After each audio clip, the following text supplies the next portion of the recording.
A positive day of trade for the Indian markets, and this is taking cues from global markets with what's happening with US, Europe, as well as the impact that we saw in terms of Asia as well, which opened in the positive, and that has led to Indian markets end in the positive as well. In fact, you have Nifty, which ended above the 19,800 level, and that's an interesting move.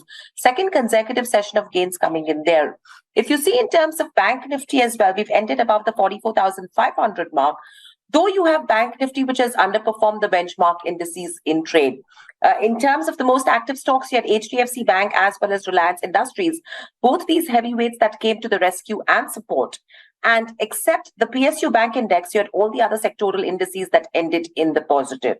If you see in terms of the market breadth as well, that was absolutely in favor of the bulls.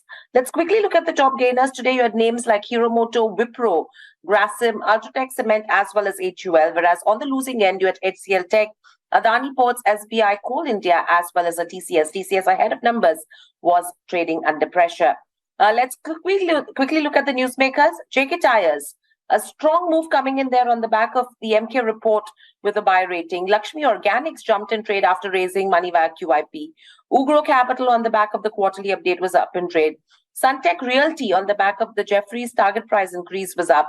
Adani Group companies, in fact, added over 21,000 crore to investor wealth and intraday trade. And you had names like MCX that hit a life high. Bank of Baroda fell the most in 2 months as the RBI has halted new customers on BOB World app. You had Suven Pharmaceuticals on the back of the open offer that was in focus. Sugar mills in India declined as well because the exports are likely to be restricted.